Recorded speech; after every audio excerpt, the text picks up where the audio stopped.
Programa Novo Alvorecer, trazendo boas novas para você. Uma realização Assembleia de Deus de Caratinga.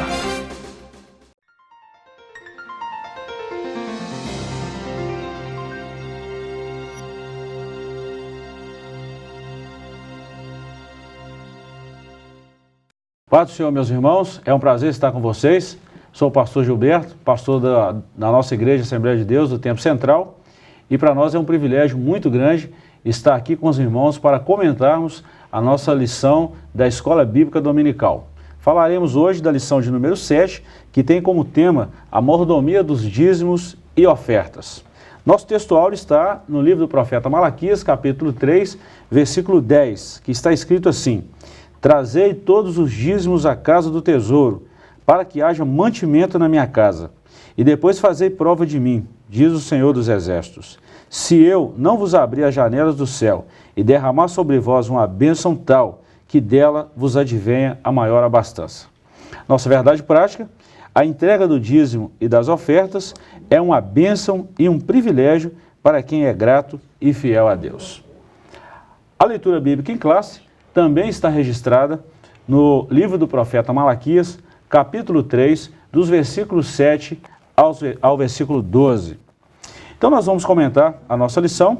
Está conosco hoje mais uma vez Joás. Na paz. É um prazer, Joás, ter você mais uma vez conosco. Amém. E nós vamos iniciar o comentário da nossa lição. A nossa introdução de hoje está escrita dessa forma. Nesta lição, estudaremos sobre os dízimos e ofertas na obra de Deus. Veremos que, de um lado, os dízimos e as ofertas pertencem a Deus e devem ser-lhes entregues com amor, alegria e fidelidade. Por outro, a liderança eclesiástica deve aplicar os recursos de forma correta, fiel e transparente. Assim, a mordomia desses recursos deve ser executada com base nos princípios da Bíblia Sagrada. A mordomia aí cabe ao ofertante e cabe aos ministros, né, que recebem essa oferta de administrar bem, né? A oferta, é lógico, é um ato de amor, né, de alegria, de fidelidade, de gratidão, né, ao Senhor, né? Então a gente recebe bênçãos sem medidas do Senhor e a gente tem uma contrapartida nossa, né? O dízimo não é, antes de ser uma lei, é um princípio, né? E antes de ser um princípio, é uma oferta, né? O dízimo também é uma oferta, que você devolve ao Senhor por gratidão, aquilo que Ele te dá com tanta liberalidade, né? Então, deve ser feita uma mordomia aí correta, né? E é bom lembrar, Joás, e a todos os ouvintes, é bom lembrar que esse termo, mordomia, que nós estamos estudando durante esse trimestre todo, ele vem da palavra economia, ou seja, a gestão desses recursos na obra de Deus. Isso é muito importante. Então, essa lição de hoje está em praticamente 3 tópicos fundamentais, né, Joás? O capítulo 1 aí, né, o tópico 1, as fontes do recurso da igreja local. Depois, o segundo capítulo, a base bíblica para os dízimos e ofertas. Aqui nós vamos estudar tanto no Antigo como no Novo Testamento e também nos dias atuais. E o tópico 3, o capítulo 3, a mordomia dos dízimos e das ofertas na igreja local. Interessante. Vamos lá no primeiro capítulo? Isso aí. Então, o primeiro capítulo está subdividido em 3 tópicos: dízimos e ofertas, que é o tópico 1, depois o cuidado com os recursos externos e outras fontes de recursos. Sobre os dízimos e ofertas aí, né, que é o primeiro tópico, né, vai falar aí da legitimidade que há, né, em fazer isso, né, e vai citar alguns textos, como Levítico 27, Malaquias 3:10, né, que a gente já falou aí na introdução, né, e vai dar alguns textos também no Novo Testamento, né, Mateus 23, 2 Coríntios 8, então não é uma coisa assim, era coisa lá da lei, né, era uma obrigação da lei, e agora a gente não tem mais nada com isso, não faz mais parte do tempo da graça, né, não precisa dar o dízimo hoje e coisas do tipo. A gente costuma ouvir coisas desse tipo, né? É um assunto muito discutido, né, Joás? É um assunto muito discutido e assim, numa grade curricular teológica, é um assunto muito extenso, de certa forma até polêmico por alguns líderes cristãos, e que vinculam essa prática do dízimo só ao Antigo Testamento. E a gente vê na Bíblia que não está restrito só ao Antigo Testamento. Muito claro, né, os textos bíblicos apresentados aí, né? É claro que tem tantos outros, né? Por conta de tempo, não dá nem para comentar isso tudo aí, né? Só ressaltamos o primeiro registro do dízimo na Bíblia vem com Abraão. Gênesis 14. E Abraão viveu num período antes da lei. Abraão experimentou a graça antes da lei. Então, assim, são assuntos que serão discutidos no decorrer dessa lição, que acredito que vai ser de grande valia aos nossos ouvintes. Com certeza. Então, dentro desse primeiro tópico aqui, dízimos e ofertas, vamos destacar algumas coisas aqui. A igreja local tem como fonte legítima de recursos os dízimos e ofertas. Sem eles, muitos trabalhos ficariam inviabilizados. É impossível gerir toda a parte organizacional da igreja sem esse recurso. Claro, como é que a igreja é um organismo, né? Ela tem, como um organismo, tem necessidades, né? E necessidade de vários tipos, espiritual, necessidade material também. Né? As necessidades espirituais, a gente tem as ferramentas para suprir elas, né? O próprio Senhor supre essas necessidades espirituais, né? E as necessidades materiais são supridas pelo Senhor também, mas tem a parte do agente humano, né? nesse sentido, né? Então, o fiel que devolve o seu dízimo, que entrega a sua oferta, ele contribui para a manutenção, né? A igreja paga luz, paga água, né? Paga os ministros que estão em tempo integral, né? Então, é preciso ter esses recursos materiais, né? E precisa vir do material mesmo. E é bom destacar, João, você tocou num assunto muito interessante, que a igreja ela atua em duas frentes. A igreja ela é o organismo vivo, que é o corpo de Cristo, mas também é a organização, que é formada por nós seres humanos. E como organização, ela depende desse recurso para sobreviver. Enquanto estivermos aqui na Terra, dependemos desse recurso para sobreviver.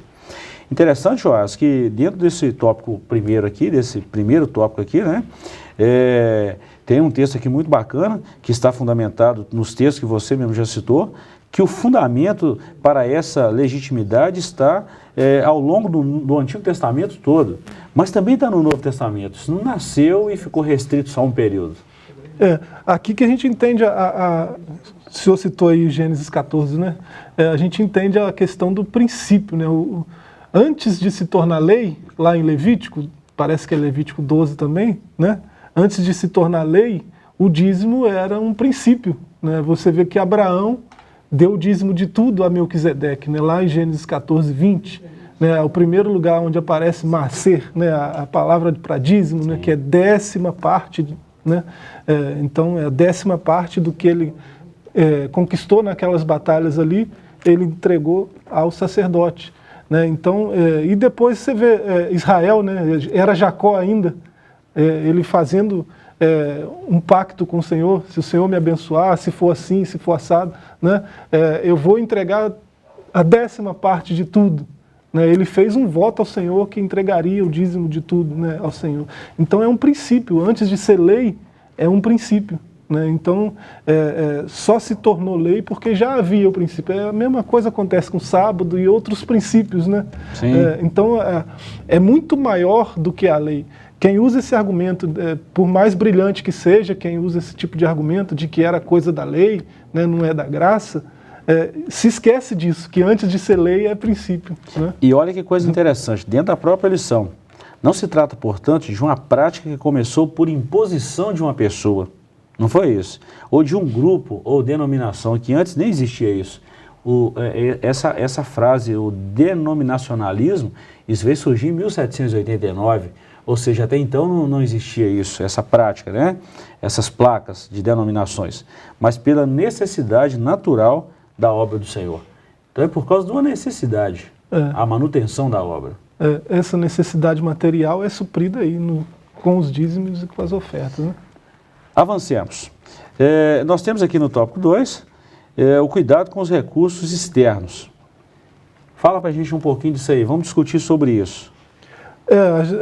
Aqui vai tocar num ponto, né, que às vezes a igreja não precisa, não pode, não deve depender de órgãos governamentais, né, não deve depender do Estado em si, né, para a sua manutenção, né? Então esse recurso tem que vir da própria igreja.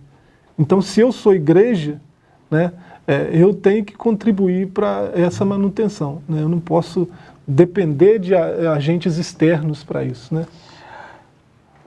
Na parte 3, tem outras fontes de recurso. Se a igreja local tiver um certo social de amparo às pessoas vulneráveis, não há impedimento para o poder público enviar recursos para tal ação social. Como no nosso caso, por exemplo, nós temos o nosso asilo, que recebe muitas pessoas das nossas organizações, das nossas igrejas, né?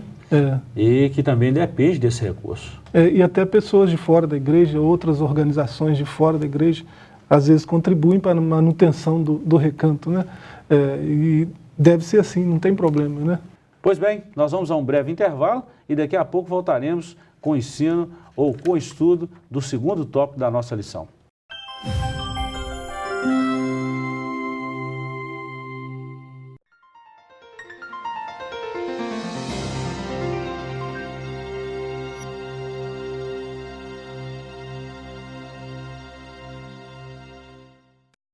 De volta com o nosso programa, nós estamos falando hoje da lição de número 7, a mordomia dos dízimos e ofertas, e agora nós vamos trabalhar o segundo capítulo da nossa lição, a base bíblica para os dízimos e ofertas. Então nós vamos trabalhar aqui agora, Joás, essa base no Antigo Testamento e no Novo Testamento.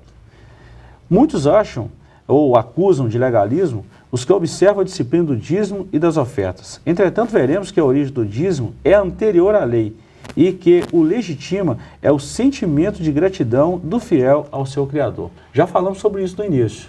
Pois é, você não vê Melquisedeque pedindo dízimo ou ordenando, né, ou colocando como imposição, né, força de lei para Abraão. Ele faz voluntariamente, gratuitamente, né, como forma de louvor, de gratidão, né, ao Senhor que deu vitória a ele naquelas batalhas. Então, o princípio aí é a gratidão, né?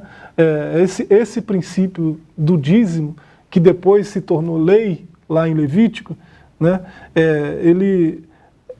Até lá, quando se tornou lei, lá em Levítico, a coisa da gratidão ainda está presente, né? Aqui um ato de fé, né? É usada a palavra espírito, né? No espírito da lei está a gratidão. Olha, nós podemos afirmar sem sombra de dúvida que o princípio do dízimo está aqui, em Gênesis 14. Sem sombra de dúvida. Claro. Olha bem, e esse dízimo não é do homem, esse dízimo é do Senhor. Melquisedeque tipificava o sacerdócio real de Cristo. Não tinha princípio, não tinha genealogia de princípio nem fim. Então esse dízimo, como diz o subtópico 1.2, esse dízimo é do Senhor. Nesse sentido, quando entregamos ou devolvemos o dízimo, não restituímos nada para Deus, nem fazemos barganha com Ele. Pois, como percebeu o rei Davi, tudo vem de ti e da tua mão tu damos. O dízimo é do Senhor. Então nós simplesmente devolvemos. É citado aí 1 Crônicas 29, né? Exatamente, 29:14. Você vê que é interessante notar essa situação de Melquisedeque, né? Que é um sacerdócio maior do que o Levítico até. Certo. Né? Porque até o apóstolo vai dizer isso depois, né? O escritor aos Hebreus vai confirmar isso depois também, né? Vai dizer que o próprio Abraão ainda estava em Melquisedeque, né? Levi ainda estava em Abraão quando Abraão ofereceu a Melquisedeque aquele dízimo, né? Então, o sacerdócio levítico é bem reduzido, né, em relação ao sacerdócio de Melquisedeque. E o Senhor Jesus é um sacerdote segundo essa ordem, né? Eterno, uma ordem maior. Verdade. Né? Então, quem acusa o dízimo de ser legalista, né, também desconhece ou né, faz vista grossa ou coisa do tipo para essa situação. Né? E olha bem, sobre o dízimo do Senhor também não há dúvida nisso. Agora, dentro da objetividade desse dízimo, dentro do Antigo Testamento, Deus instituiu o dízimo como lei para a manutenção da sua casa. Tanto é que se tornou lei e Malaquias reforça esse princípio da lei, quando no textual nós falamos sobre isso. E sendo o sustento da classe sacerdotal e o cuidado com órfãos e viúvas.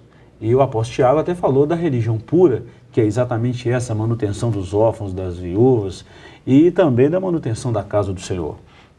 Malaquias vai repreender o povo até, né, por estar deixando a casa de Deus ao relento, né? Fazendo descaso mesmo. Então ela está lá, a própria sorte, né, digamos assim. Então a responsabilidade deles em suprir a necessidade material, né, estava sendo deixada de lado. Né? Eles estavam deixando essa responsabilidade.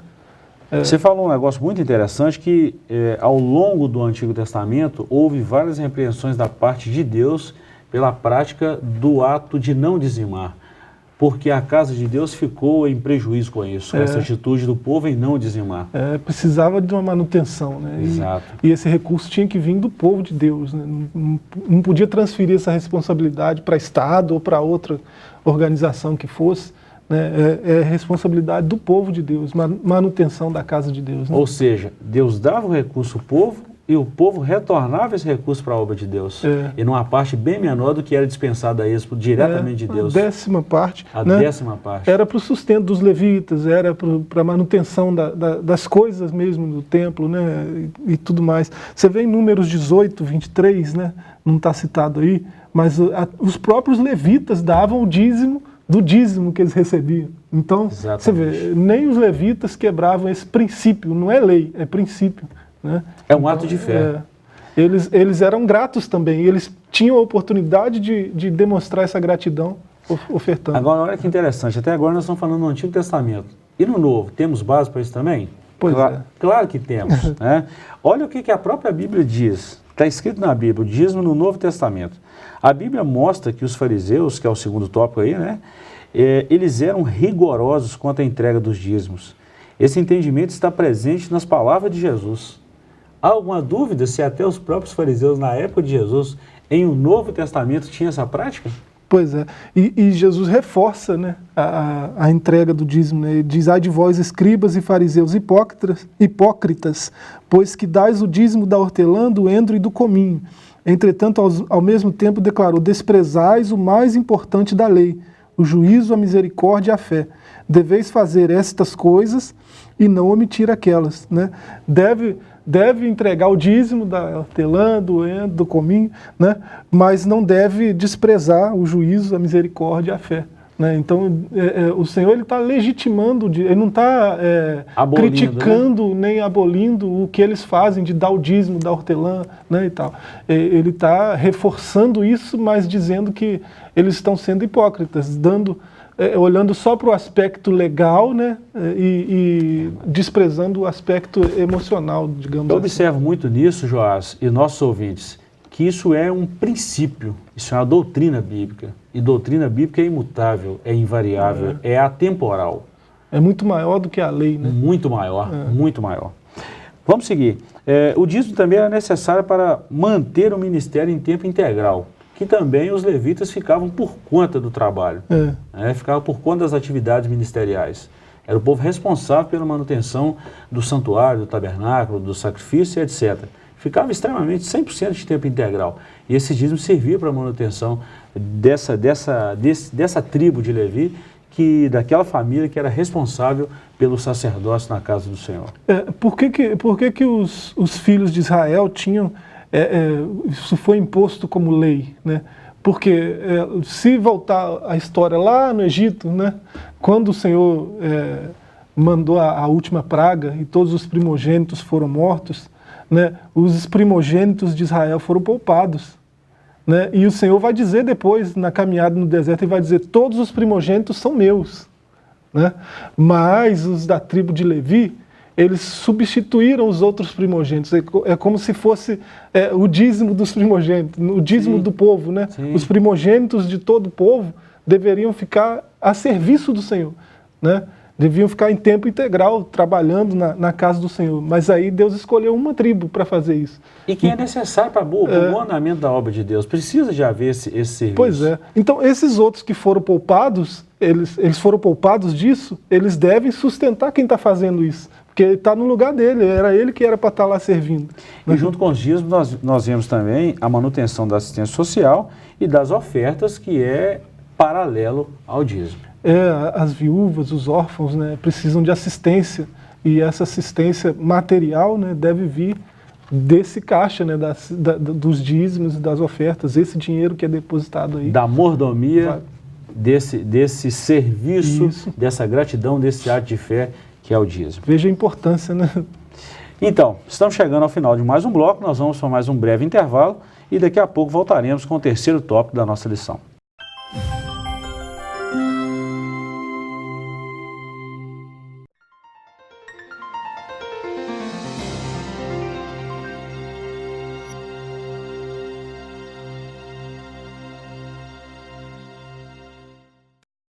Pois bem, irmãos, estamos de volta. Estamos falando da lição de número 7, só reforçando aí, sobre a mordomia dos dízimos e ofertas. E agora nós vamos para o terceiro tópico da nossa lição, a mordomia dos dízimos e das ofertas na igreja local. Até então, Joás, nós estávamos falando sobre a base do Antigo Testamento, do Novo Testamento, e agora nós vamos falar um pouco da administração desse dízimo na igreja local. Isso. Ainda há uma discordância muito grande por parte de alguns, como é a transparência, como é a administração desses dízimos, e nós vamos ter a oportunidade de esclarecer alguns pontos aqui, não é mesmo? Isso. Olha bem, dentro do primeiro tópico, está registrado dentro da nossa lição, né, como deve ser a entrega dos dízimos e ofertas na igreja local. Ponto 1, com gratidão a Deus, é o que nós estamos falando desde o início. Gratidão é o que está no princípio moral que a gente falava aí de Abraão, né? Que antes de ser um preceito legal, lá em Levítico, né, é um princípio moral.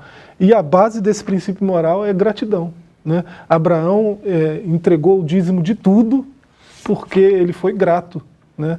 Ele foi movido por gratidão ao fazer isso.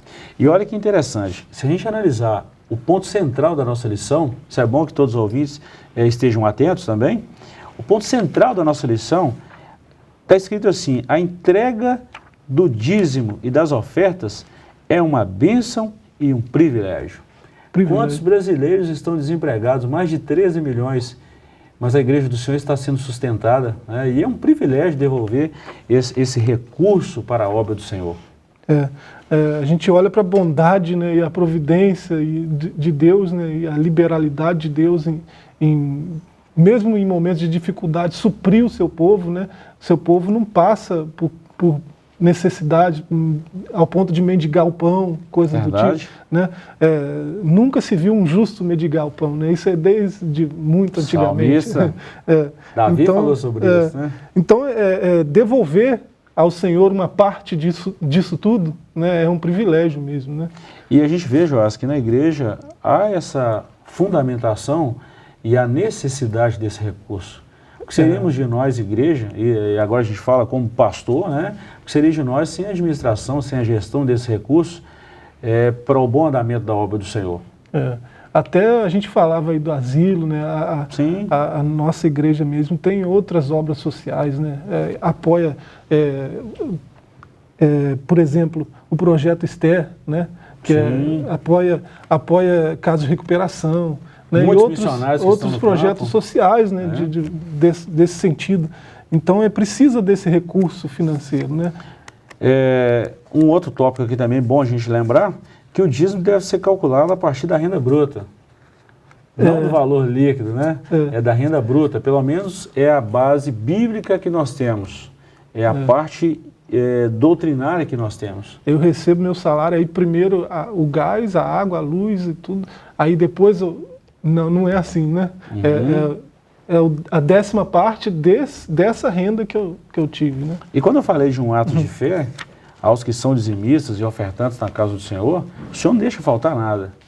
Pelo contrário, cumpre-se o Salmo 37, 25, do próprio salmista Davi, que você já citou, né? Fui moço e agora sou velho, mas nunca vi o justo desamparado, nem a sua descendência, ou seja, a sua prole, os que virão depois dele, não vai mendigar. Exatamente pelo ato e pelo fato da fidelidade de Deus aos seres humanos.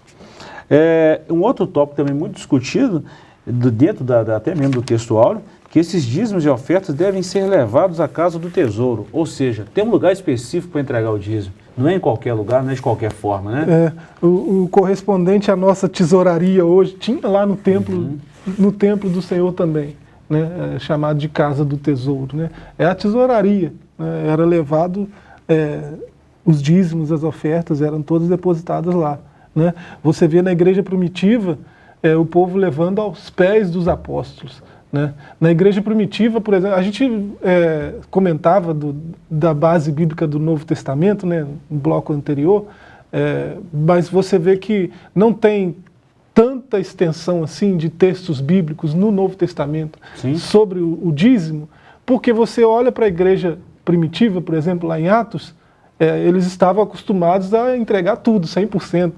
Aí você teria que falar de 10% para quem entrega 100%. Tem essa necessidade? Não tem, havia né? necessidade. Então, mas mesmo assim o Novo Testamento tem muitos textos reforçando a importância do dízimo. E é claro que nós estamos falando de um contexto bíblico, mas quem conhece os livros históricos, né? Nós estamos falando de livros paralelos à Bíblia. A gente vê o registro histórico dos cristãos nos primeiros séculos, a prática do dízimo, e se estendeu até a igreja envolvida ali com o Estado, na época de Constantino, no ano 313, 323. A gente vê a prática disso aí. Ao longo dos anos, os reformadores, os pais da igreja, né, de Martim Lutero e tantos outros, João Hus, eles adotavam e defendiam a prática do dízimo voltado no contexto histórico e bíblico também. Né? Um outro tópico interessante, que também está registrado na nossa lição, é os irmãos que são empresários. É um assunto muito discutido. Como dizimar, a partir de que fonte de renda, a partir de que tipo de declaração?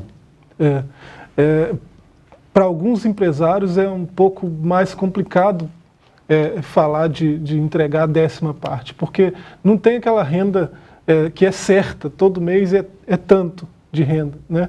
Então ele deve ter um cuidado de se planejar, né, de se organizar e separar, né, de forma organizada essa 10ª parte com antecedência, né? Há quem faça retiradas semanais, né, o prolabore semanal, o prolabore mensal, né?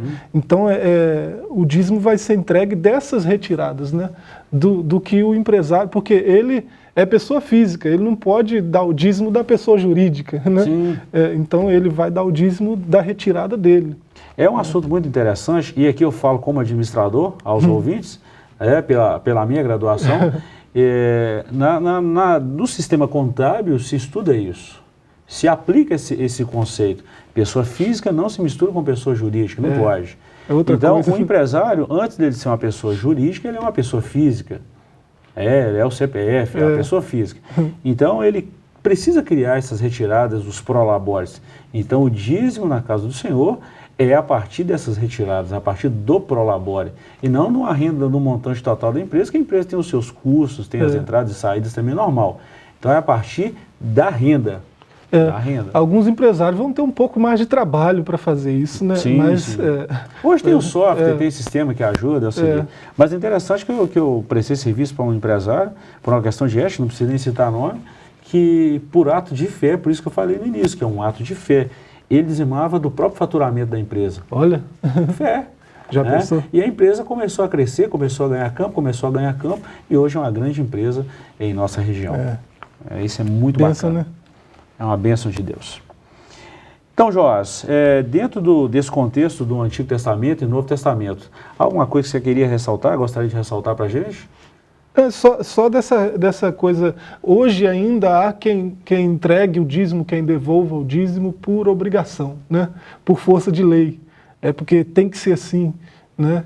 E o próprio Novo Testamento diz que não deve ser feito desse jeito, você deve entregar com alegria no coração, né? Uma coisa de coração grato, né? Não deve fazer por obrigação, melhor não fazer do que fazer por obrigação. Deus nem recebe. Então, vamos fazer com gratidão mesmo. Ótimo. Se tratando da nossa lição, nós estamos chegando ao final do comentário dessa lição maravilhosa. Nós queremos agradecer a participação de todos os nossos ouvintes. Tá? Esse programa vai ao ar todas as terças-feiras e às sextas-feiras, às 10 horas, aqui nesse canal, na TV Sistec. Queremos agradecer e desejar a todos uma boa semana. Fiquem todos com Deus e até o próximo programa. Programa Novo Alvorecer, trazendo boas novas para você. Uma realização Assembleia de Deus de Caratinga.